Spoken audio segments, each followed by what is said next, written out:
Oramos. Poderoso y eterno Padre, que tu morada es en el cielo. Santo, santo, santo es tu nombre, oh Dios. En esta hora, Señor, clamamos a ti por la unción de tu Espíritu Santo. Envía, Señor, esa unción a cada uno de los aquí presentes. Padre, que podamos comprender esta sabiduría que tú has dejado para nosotros. Esta información nos sirva, Señor, para modificar y añadir lo que hace falta en nuestra vida espiritual. Señor, quédate con nosotros, te lo rogamos en Jesús. Amén. Muy bien, queridos hermanos, entonces el título es La Iglesia de Dios de los Últimos Días. La base bíblica es Apocalipsis 14, vamos a ver del 6 al 12. En general, hermanos, dice nuestra hermana Leti, este es un versículo muy conocido. ¿Por qué es tan conocido, hermanos? Al menos por nosotros.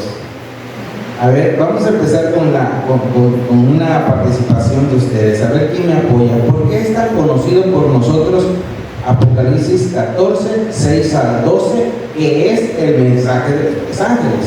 ¿Por qué es tan conocido para nosotros? Tiene que ver con el título.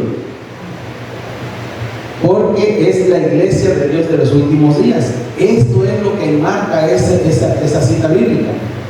Y nosotros como adventistas nos identificamos con eso. ¿Ok? Por eso es tan conocido, al menos para nosotros. Un adventista lo que debe de saber es que nosotros estamos dados nuestro origen en el mensaje de los tres ángeles. Ahora, los jóvenes, el logotipo de los jóvenes, ¿cuál es el logotipo? La JA y tres ángeles. Son los distintivos. ¿Por qué, jóvenes? ¿Por qué está así el logotipo? Porque nos basamos nosotros en que nosotros somos los receptores del mensaje triple angelical. Entonces nos identifica. Eso es necesario saber, que de ahí nacemos, nuestra función. Y esta noche, hermanos, eso es lo que vamos a ver. Eso es lo que vamos a estudiar para, hermanos, los que tal vez no le hayan agarrado a esto es el porqué. Muy bien. A manera de resumen, voy a decirles lo siguiente. Este es el resumen de la base. Apocalipsis 14, 6 al 12 es el mensaje de los tres ángeles. ¿Qué dice el primer ángel? Ustedes lo pueden ver ahí en Apocalipsis 14, 6.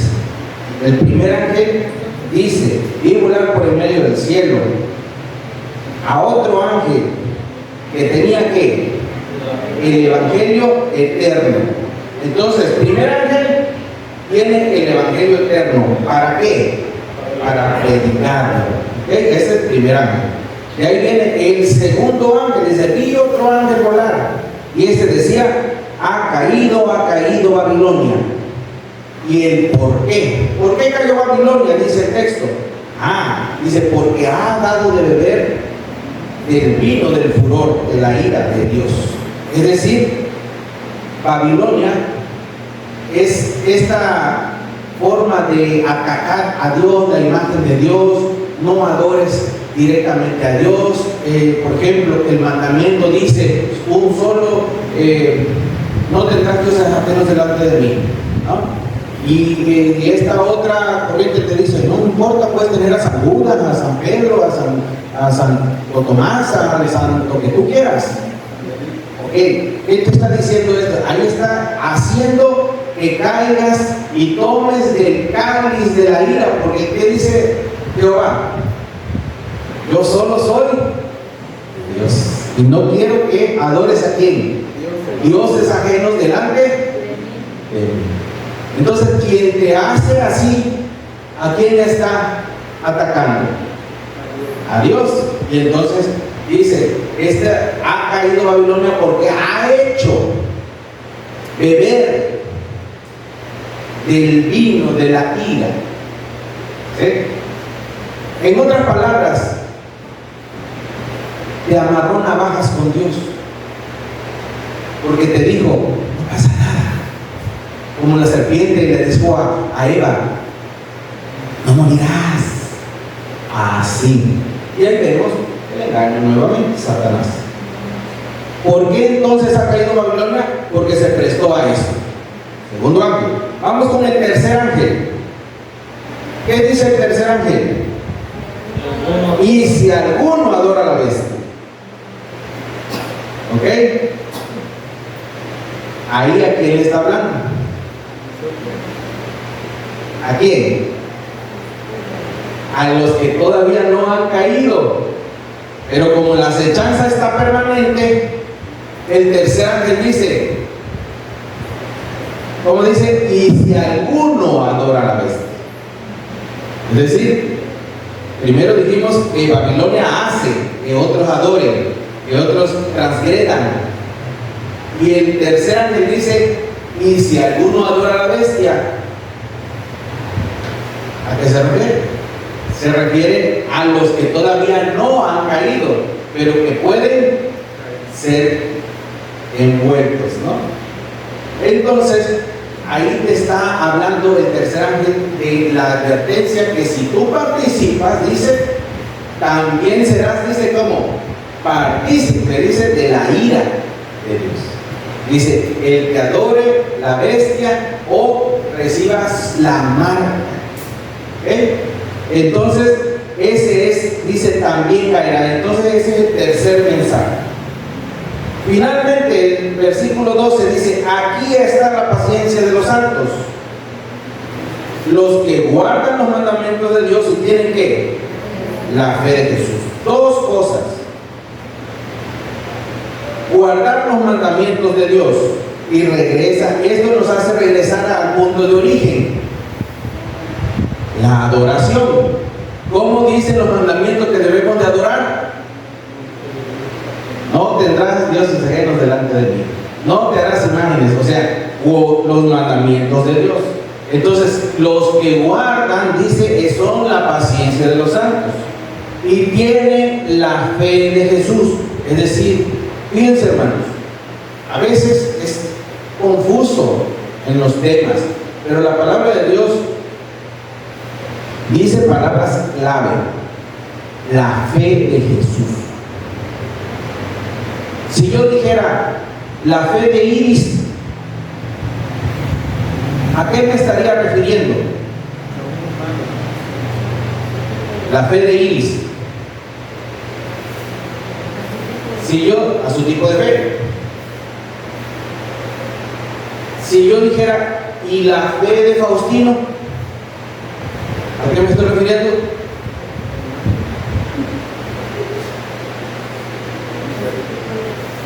A su tipo de fe. Miren, hermanos, esa es la clave: la fe de Jesús, la fe de Leonardo, la fe de Araceli. Hermanos, ¿no notan lo que implica eso? Implica en qué cree Iris. ¿En quién tiene fe Iris? No, pues que Iris tiene fe en la guadalupana, ¿no? Entonces, si yo sigo la fe de Iris, ¿a quién voy a estar siguiendo? A Ana, ¿verdad? Pero si la Biblia nos dice la fe de Jesús, ¿en qué creía Jesús? Al Padre, ¿verdad? ¿Sí notan? Es muy entendible si lo analizas con calma. Si tú te pones en el lugar, dices, bueno, los que guardan los mandamientos de Dios, bueno, busquemos cuáles son los mandamientos de Dios. Y la fe de Jesús, es decir, ¿en qué creía Jesús? ¿Qué hizo Jesús? Bueno, él creyó en el Padre, cumplió los mandamientos del Padre, hizo todo lo que estaba en el Antiguo Testamento, lo cumplió. Entonces, si yo creo en lo que creía Jesús y guardo los mandamientos de Dios, entonces ¿soy qué? La iglesia de Dios. Pertenezco a la iglesia de Dios. Y ahora puedo ser un mensajero, que es el mensaje angelical. Miren, quiero llevarlo a otra reflexión. ¿Cuál de los tres mensajes creen que es el importante? El 1, dice Jesús. ¿Quién da más? Faustino. ¿Quién da más? ¿Qué número? El 1, el 2, el 3. ¿Cuál es el más importante para ti? Pues una advertencia, Los 3. Hermana Araceli, ¿tú a cuál le vas? A los 3. Muy bien. ¿Quién da más? ¿Quién da más? Otra. ¿Alguien que le vaya al 2, al 1? ¿O otro que le vaya a los 3? ¿No? Fíjense, los que le van a los 3 ya me desarmaron. Pero cuando Jesús, nuestro invitado de esta noche, dice el 1, ¿quieren saber por qué es el 1? El importante. Porque el 2, ¿en qué no sería importante? Ha caído Babilonia. ¿Qué tendría que ver con nosotros? No tiene mucho, ¿verdad? ¿Por qué? Porque solamente si tú eres Babilonia, tendría que ver contigo. Pero nosotros, ¿en qué estado estamos, Araceli? ¿Somos Babilonia? ¿Verdad que no? Entonces, el mensaje 2 no nos advierte a nosotros, ¿no? Porque dice, ha caído. O sea, nosotros no somos Babilonia. Lo que nos dice que ha caído es Jesús. ¿Qué dijéramos nosotros? Pues, se lo buscó, ¿no? Que ha caído, pues se lo buscó. ¿Yo qué? Yo no soy Babilonia. Qué bueno que cayó por andar, que no se sumó acá con nosotros. ¿Ah? El mensaje número 3 tiene que ver, como les dije, con nosotros, porque nosotros no somos Babilonia y entonces pudiéramos ser partícipes de Babilonia y también tomar la copa de la ira. Entonces, esa advertencia sí nos dice, pues, como que hay que tenerla en cuenta, ¿no? Pero efectivamente, como dijo nuestro hermano Jesús, el número 1 tiene que ver con todos. Y cuando tú entiendes los 3 mensajes, y lo vamos a ver en este capítulo, ¿qué crees que tengo que hacer? Ay, no, lo vimos anoche. Anoche se los dije, ¿qué estaba haciendo Elena G. de White cuando estaba viendo las señales, viendo todo? ¿Qué estaba haciendo? ¿Qué le preocupaba hacer? Predicar. Es decir, es tan relevante que cuando Elena G. de White entendió toda la profecía, dijo, no hay tiempo que perder, hay que predicar. ¿Y qué es lo que hay que predicar? El Evangelio eterno. Porque para eso lo tenemos. Entonces nosotros recibimos el Evangelio y es para predicarlo. ¿Te das cuenta? A ver, vamos a ver si quedaron bien. ¿Cuál de los 3 mensajes entonces sería el más importante? ¿Cuál sería el más importante? Predicar el Evangelio, ¿no? Claro. Los otros te van a impulsar a eso, ¿no? Los otros te dan el contexto. Y cuando tú te das cuenta de eso, dices, Señor, guardar los mandamientos y la fe de Jesús. ¿En qué creyó Jesús? ¿Qué guardó? Lo entiendo, ese es el Evangelio. Eso es el Evangelio eterno, lo que Jesús hizo. Y entonces dice, lo comparto. Lo comparto con otros, eso es predicación del Evangelio.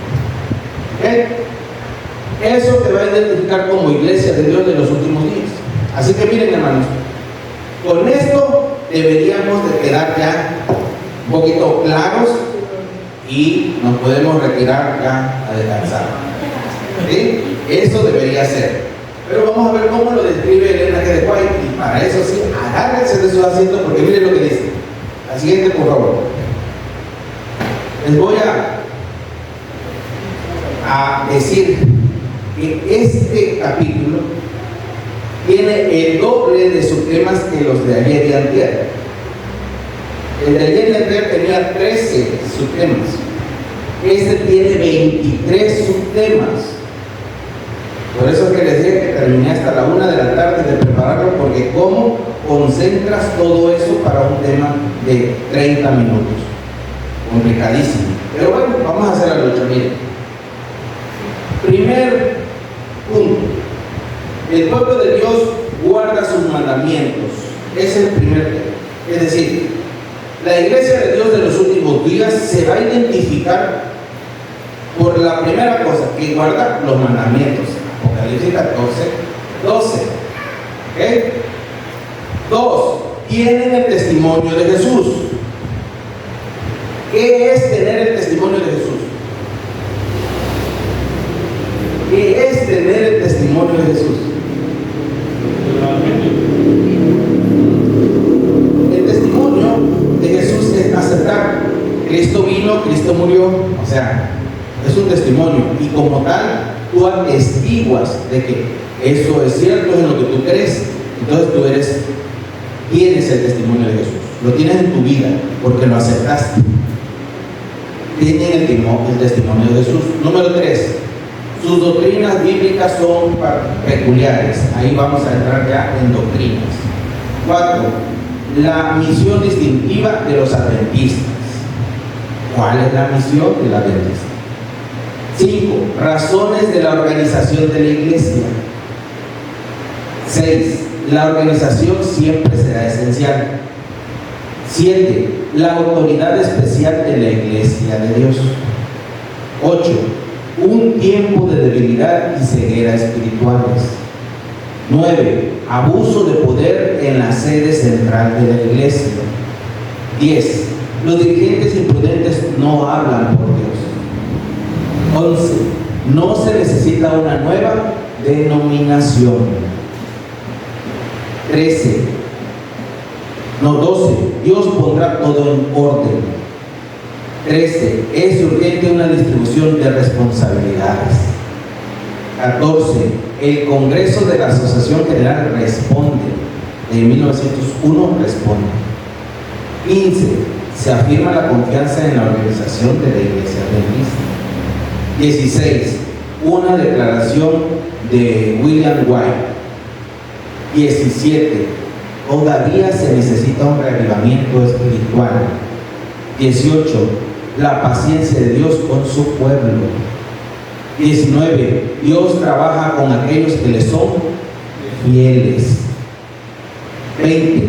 Juzgados por la luz concedida. 21. La historia de Israel es una advertencia para nosotros. 22. La iglesia militante es imperfecta. Y 23. La iglesia triunfante será fiel y semejante a Cristo.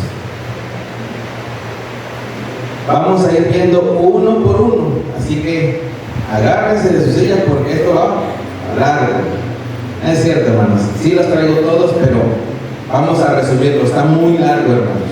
Solamente quise que ustedes vieran todos los contenidos que están aquí mencionados. Ok. Quiero decirles que lo importante es la base bíblica que tomamos. La base bíblica, porque el tema, ¿cómo se titula? La iglesia de Dios de los últimos días. Es decir, es importante que sepamos si estamos en la iglesia de Dios o no estamos en la iglesia de Dios. Eso es importante y es lo que el capítulo nos enseña. Muy bien.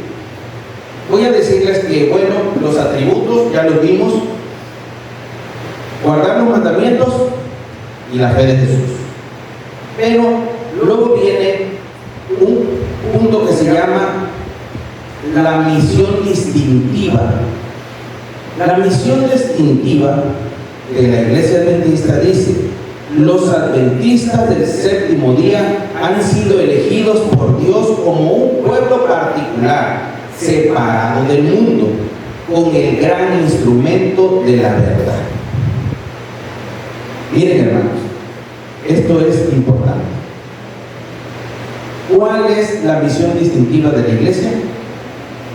¿Qué es lo que nos distingue? ¿Por qué esta iglesia es diferente a las demás? Por la verdad. Dale a la siguiente, por favor. Por la verdad, hermano. Esa es la gran diferencia. Ustedes conocen a nuestra hermanita Olga, ¿verdad? Como ella, pues, está recién, yo me acuerdo que desde siempre que platicaba, ella hasta la fecha, ya le expliqué, pero hasta la fecha ella sigue diciendo que todo lo que le hablen de Dios ella lo acepta. Y entonces yo le explicaba que no todo es correcto. Pero, ¿cuántas veces no las personas así ven? Y hay cosas que hablan de Dios, pero no son de Dios. Entonces, es necesario para nosotros saber que a nosotros nos asiste un elemento que es la verdad.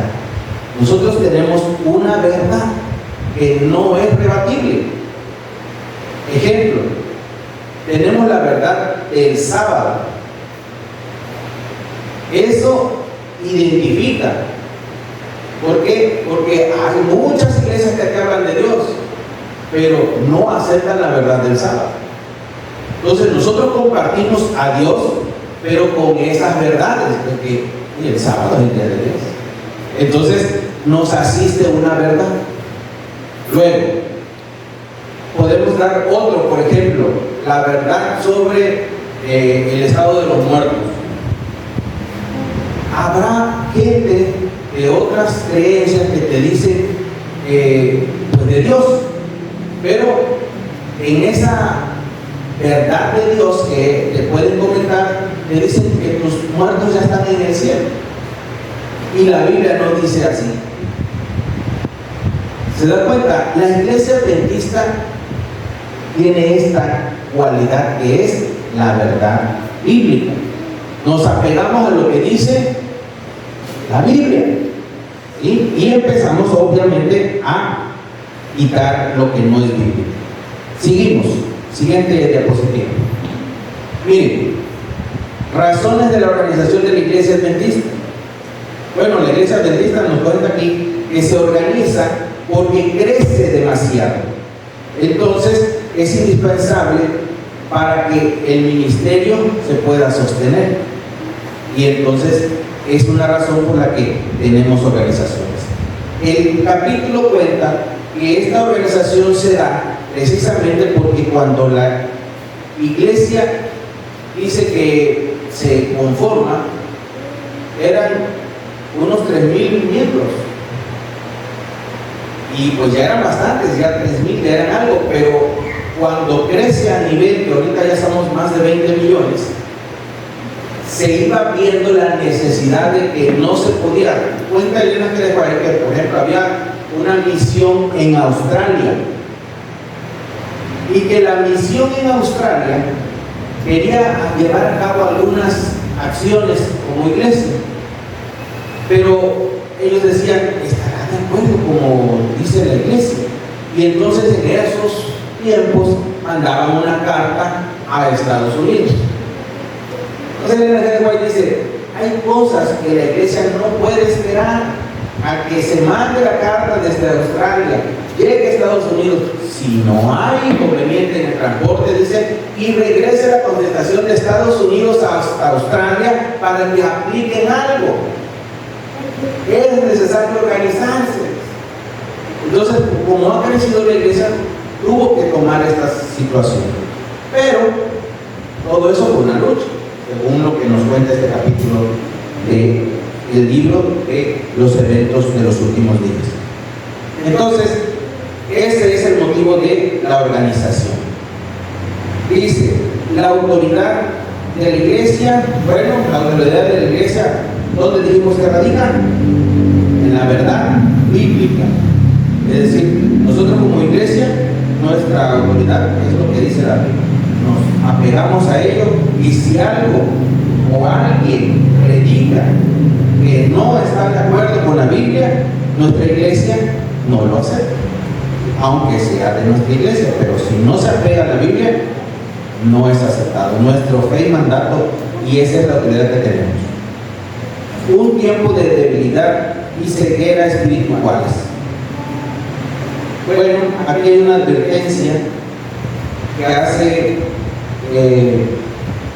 referencia a Elena G. White.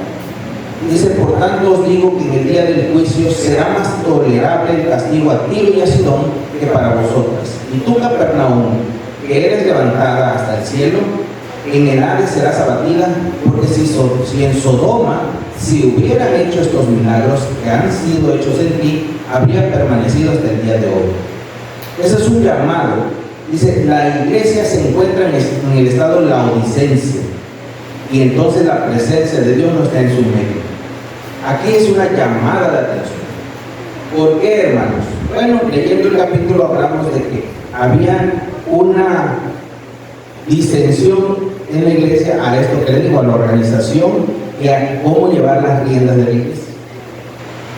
Se entiende, porque eso hasta la fecha prevalece, que hay disputas por el poder y eso afecta pues las decisiones de la iglesia. Es decir, desde siempre nuestra iglesia, aquí lo relata Elena G. de White, ha batallado con esa parte. ¿Cómo daña eso a nuestra iglesia, hermanos? Piénsenlo. Si nuestros dirigentes están peleándose por el cargo, por los puestos, por quién está más arriba del otro, ¿qué ejemplo le estamos dando a nuestra feligresía? No es buen ejemplo. Y eso es lo que aquí está llamando a la atención de Elena G. de White. Porque esas cosas se entiende que desde los tiempos de Elena G. de White existen. ¿Y cuántos de hoy vimos la conferencia general que hubo apenas hace un mes? Yo la estuve viendo por internet y de verdad se ven cosas tremendas. Entonces, queridos hermanos, eso desde siempre ha existido. Les voy a dar un dato, aprovechando esto de la autoridad de la iglesia. ¿Saben, hermanos? ¿Han ustedes escuchado que en repetidas ocasiones de esta sesión, que se da cada 5 años, se ha propuesto que la mujer sea ordenada y que cada 5 años que se propone, eso no pasa? Mi pregunta personal sería, ¿y por qué lo siguen proponiendo? Ahora, regresamos a la autoridad de la iglesia. ¿Quién le da la autoridad a la iglesia para caminar? ¿Quién dijimos que le da la autoridad? La palabra de Dios. Si en la palabra de Dios no se encuentra fundamentado la ordenación de la mujer, ¿por qué lo siguen proponiendo? Nuestra dirección, quien nos guía, es la Biblia, es la palabra. Yo no entiendo, pero siguen. Y es algo que desgasta. Yo siento que hasta que no lo consigan, no van a dejar de estar metiendo el público. Caso que es muy extraño. Pero así como ese, hermanos, ¿cuántos no saben ustedes de casos así, de cosas que no son bíblicas, hermanos? Y están ahí tratándose de infiltrar, de meter. ¿Ok? Entonces, reconocer la autoridad de la Biblia sobre la iglesia o con la que funciona la iglesia es relevante para ustedes y para mí. ¿Por qué? Porque estamos en esta iglesia. Los dirigentes imprudentes no hablan por Dios. Han pasado algunos años desde que he considerado a la Asociación General como la voz de Dios. ¿A qué se está refiriendo a eso? Elena G. de White de alguna manera observó que los dirigentes estaban dando instrucciones que no se apegaban a la Biblia y dice, ya no lo reconozco. Después dice, no se necesita una nueva denominación, es decir, y esto hasta hoy, hermanos. El hermano Benjamín nos habló de los disidentes y yo les hablé de uno que yo vi en vivo y a todo color, ¿se acuerdan? Les dije, bueno, ¿por qué sigue eso pasando? Por lo que aquí está mencionando. Pero hay algo muy importante, hermanos. Una pregunta que yo he visto y he visto su respuesta. Miren, hermano, los grupos que son disidentes de nuestra iglesia adventista tienen un serio problema. La iglesia adventista se apega a la Biblia. La Biblia, como nosotros la conocemos, nos guía. Ahora imagínate tú, en el lugar del disidente, yo te preguntaría, ok, te vas a ir de nuestra iglesia, ¿a dónde te vas a ir? ¿A dónde irías? a guardar el domingo, Benjamín. Entonces, ¿por qué te fuiste? Si vas a hacer lo mismo. He visto que luego regresan, porque no es lo mismo. Estar por tu cuenta, hacer las cosas por tu cuenta no funciona igual. Supe de uno nuevamente que dijo: nosotros nos apartamos, pero conocemos la verdad, y entonces siguieron predicando. Y dice que cuando llevaban el mensaje, el receptor del mensaje, vamos a suponer un Jesús, que le lleva a esta persona que hace ese papel de aquí, y le lleva el mensaje. El mensaje es el mismo. Y Jesús dice: está bien, acepto. Dice: ¿qué tengo que hacer? Vamos a bautizarse. ¿Cómo le hago? Y dice que estos hermanos se quedan así con que y yo me los imagino. ¿Cómo les dicen que se vaya a bautizar a la iglesia adventista si de ahí te saliste?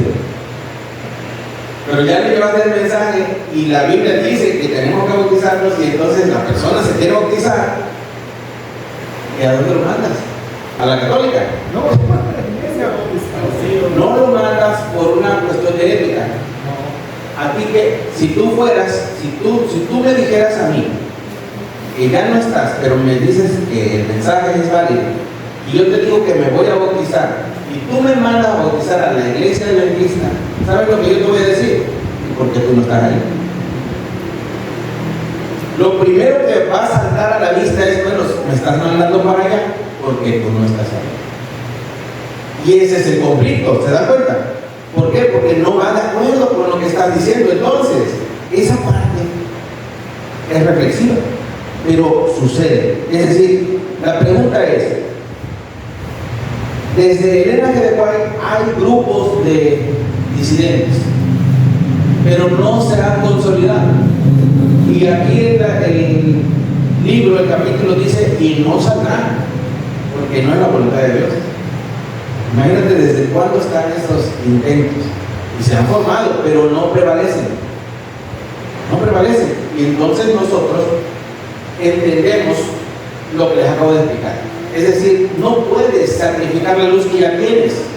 Tú ya sabes la verdad del sábado, tú ya sabes la verdad del Espíritu Santo, de la justificación por la fe, cosas que son verdad porque la Biblia lo dice, y tú y yo la sabemos. Y entonces ya no puedes salir, hermano, y creer en lo que ya sabes que no es cierto. ¿Te das cuenta? Así que, hermano, por eso es que no va a haber otra denominación y no se necesita. Dice aquí que Dios pondrá todo en orden al final.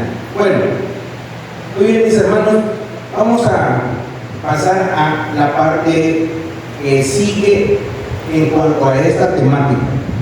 Habla de que estos problemas los vivió Elena G. de White, y dice que luego ella observa que el Congreso de la Asociación en 1901 responde que sí se aprueba la organización de las nuevas asociaciones, nuevas divisiones y uniones, que soltaron el dominio y ya lo mandaron como estamos ahora. Entonces, Elena G. de White dice: ahora sí confío, porque están siguiendo. Entonces ya viene como una declaración donde dice ella que ya reafirma su confianza en la iglesia adventista. Vuelve a confiar, dice, en el liderazgo de la iglesia. Es decir, cuando ya pueden abrirse y ella entiende que ya no están en esa, que quieren el dominio, el poder por tenerlo, ¿no? Ya se dejan guiar. Después dice que la declaración de su hijo dice que Dios no permitirá que surja otra iglesia con la verdad bíblica. Y es lo que estamos hablando. Yo coincido con eso. Hermanos, no va a haber otra iglesia.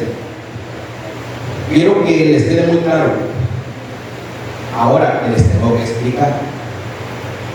No va a haber otra iglesia con la verdad bíblica, porque como estos grupos que saben la verdad predican la misma, no hay manera de que salga otra con otra verdad que sea diferente. O sea, sí es un grupo disidente y lo que tú quieras, pero la verdad es la misma. Ahora, cuando ellos han desviado alguna cosa, eso ya no es la verdad bíblica. Eso ya son interpretaciones personales. Entonces eso ya no es, como que regresamos a lo mismo. Si tú ves que le están cambiando el sentido a las cosas que tú conoces o que la Biblia dice, pues entonces tú dices, bueno, si aquí dice que el sábado, ¿por qué me mandas el domingo? Es decir, careces, vas para atrás, careces de validez bíblica. Entonces, eso hace que no se puede, hermano, no se puede, porque miren, la verdad es la Biblia y solamente la Biblia. Y nadie le puede sumar ni quitar.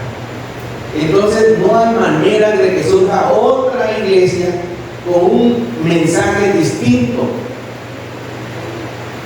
No hay.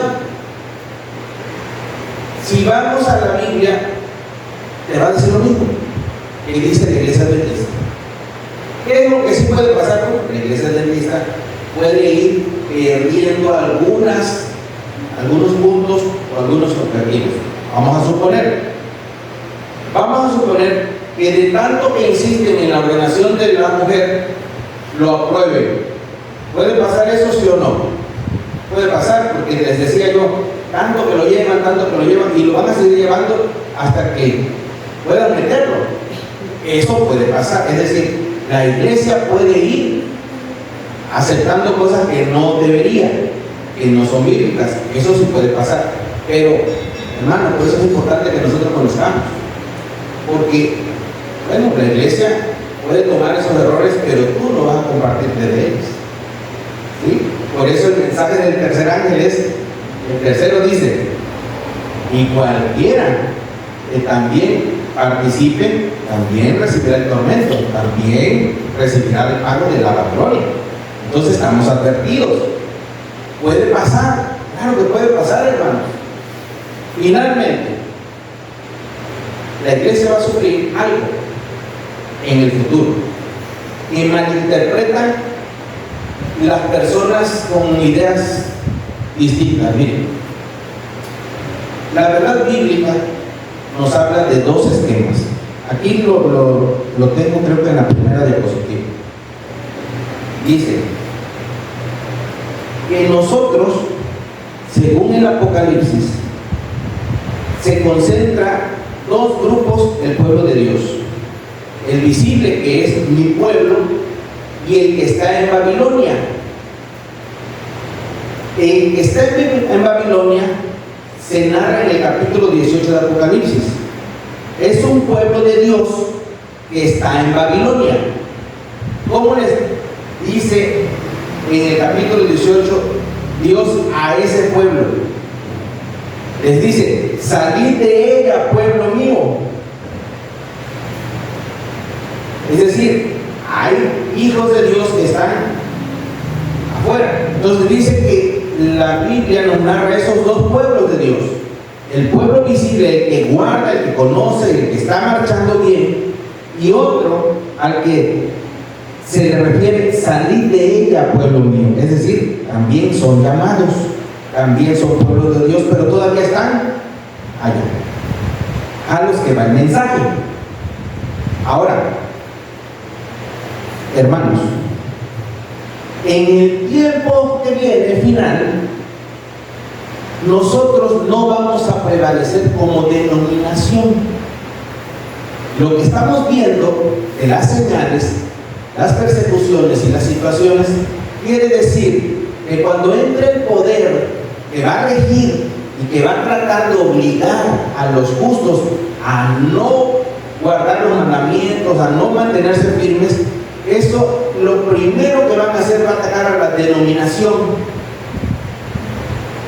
Al ser atacada, queridos hermanos, entiendan esto: la iglesia va a desaparecer como denominación, es decir, le van a cancelar su registro, le van a cancelar todo, ya no va a existir. Este templo lo van a tomar, el gobierno lo va a tomar, lo va a cerrar. Todos los templos que sean de la denominación van a ser tomados.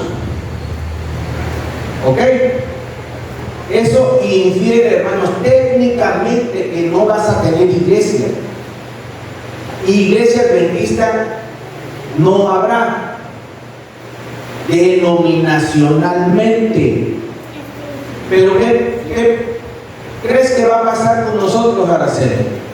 Ya porque nos cerraron la iglesia, ¿ya nos vamos a ir a misa? ¿O a dónde nos vamos a ir porque nos cerraron la iglesia? ¿A dónde crees que vamos a hacer? Pero hermano, por eso se hacen los grupos pequeños, porque dice que cuando llegue el momento de hecho, vamos a reunir como grupo. Acabas de sacarte un día, Araceli. Vamos a hacer en nuestras casas, hermano. No quiere decir que vamos a ir a buscar otra. Ya no va a haber iglesia adventista, pero en tu casa tú vas a seguir siendo fiel, cumpliendo lo que tú sabes, guardando la verdad. Pero ¿qué crees, Araceli? Ya no te vas a poder llamar adventista, porque eso ya no va a existir. Pero es que tú no eres salva por la iglesia adventista, Araceli. Tú eres salva por tu fe en Dios y tu fidelidad a Dios. Y allí en tu casa tú vas a hacer lo que aprendiste y ya no te vas a llamar la hermana Araceli la adventista. Ya no te vas a llamar así porque va a haber pena capital si alguien osa utilizar ese nombre. Van a estar atacando al pueblo de Dios. Entonces, miren, hermanos, eso la gente no lo logra entender. Nuestra iglesia va a desaparecer como denominación, pero tú y yo no podemos desaparecer porque la fe la llevamos ¿en dónde? En nuestro corazón y en nuestra mente, y entonces vamos a permanecer fieles, aunque sea en nuestros hogares. Es que no te va a quedar de otra, Benjamín. No te va a quedar de otra, hermano. Te van a quitar toda la posibilidad porque te quieren arrebatar ¿qué? Tu fe. Este es el objetivo. Quitarte, porque el tercer ángel por eso está diciendo, cuidado del que te van a atacar. Y si tú dices, bueno, pues yo quería, pero como ya me cerraron la iglesia, me voy a ir aquí al lado que esa es la que está abierta. Total, también predican a Dios. Nada más que ahí van el domingo. Vamos para allá. Cuidado, porque esa es la intención.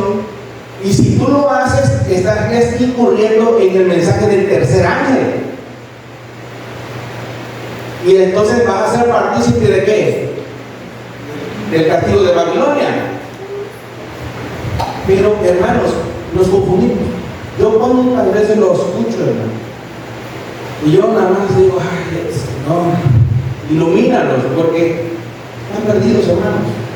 Nosotros como iglesia no somos denominacionales, nuestra iglesia está aquí en el corazón. Y lo que tú aprendas, lo aprendes por la palabra y lo vas a hacer aunque el templo sea cerrado, aunque el nombre ya no exista. Tú ya no vas a ser adventista de nombre, vas a ser el pueblo de Dios, la iglesia de Dios. Esa es tu denominación real. Pero muchos todavía no lo comprenden.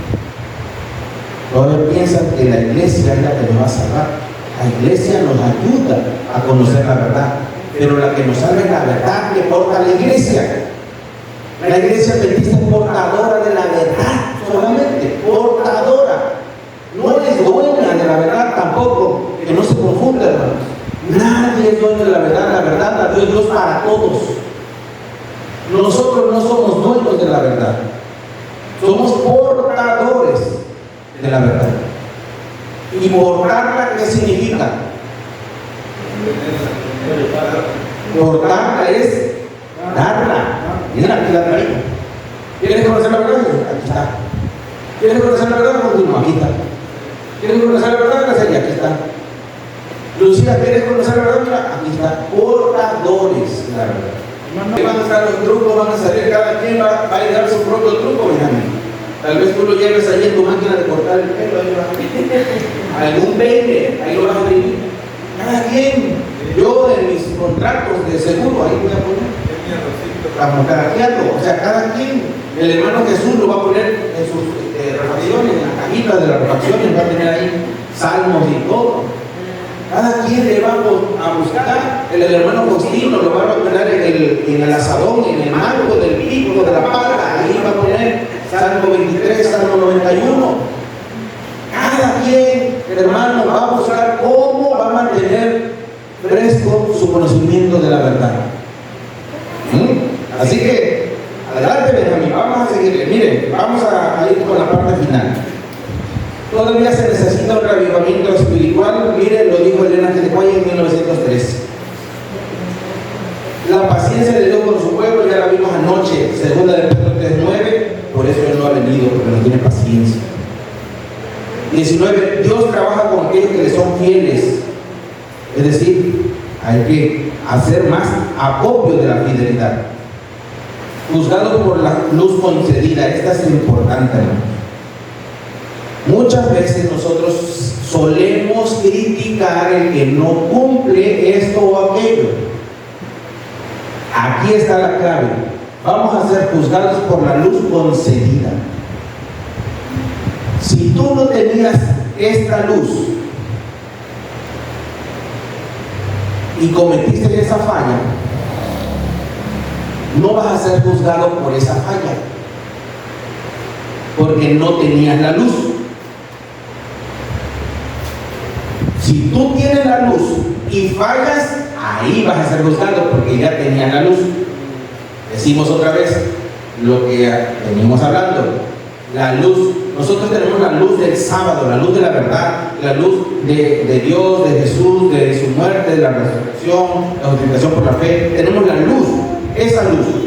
Si ahora decidimos separarnos y no seguir eso que sentimos, vamos a ser juzgados porque ya teníamos esa luz.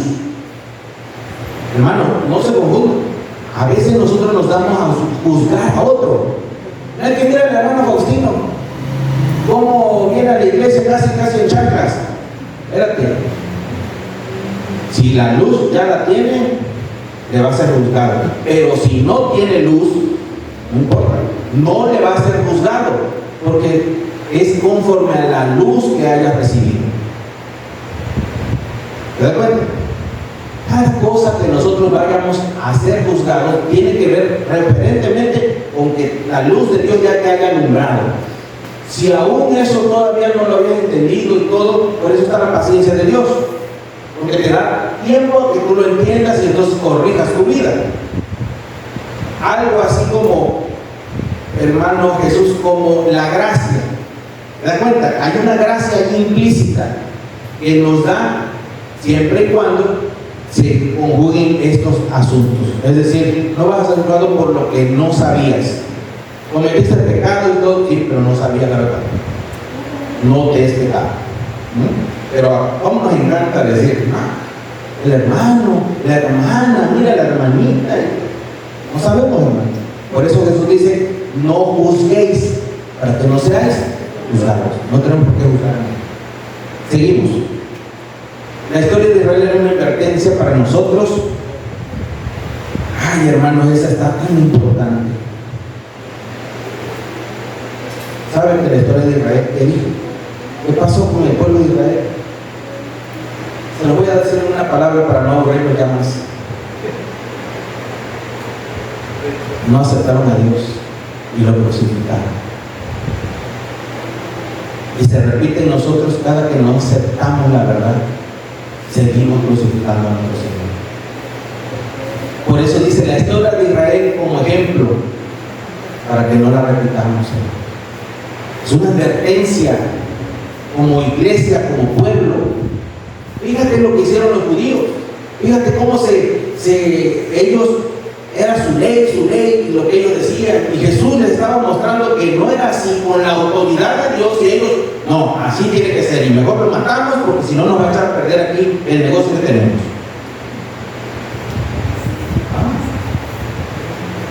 Ejemplo. ¿Será que no puede pasar a nosotros? Igual. Porque a veces queremos hacerle caso a nuestras cosas de hombres y no a la voluntad de Dios. Cuidado, ejemplo. La iglesia militante es imperfecta. Hermanos, tiene y tendrá entre sus filas el trigo y la cizaña juntos. La iglesia es imperfecta. No hay iglesia perfecta y humana. Tristemente. Benjamín, no hay iglesia perfecta. Por eso somos una iglesia imperfecta. 23. La iglesia triunfante será fiel y semejante a Cristo. Queridos hermanos, nuestro único deber es reflejar a Cristo. Ese es nuestro deber y esa es nuestra métrica. Con esa podremos salir adelante en cualquier engaño, turbulencia, cuando venga la persecución, cuando te cierren el templo. ¿Sabes? Lo único que va a salvar tu fe es seguir el ejemplo de Jesús. Porque Jesús sabía que lo iban a matar, sabía que lo iban a torturar, sabía que lo iban a denigrar, sabía todo lo que iban a hacer. Y no por eso dijo, no, mejor no voy. Cuando a ti y a mí nos estén pasando esas cosas, el ejemplo de Jesús es el que te va a fortalecer. Y te va a decir, si mi Dios sufrió, ¿no me toca sufrir esto? En el nombre de Dios. Dios es el que te fortalece en todo momento. Que Dios nos bendiga, mis amados.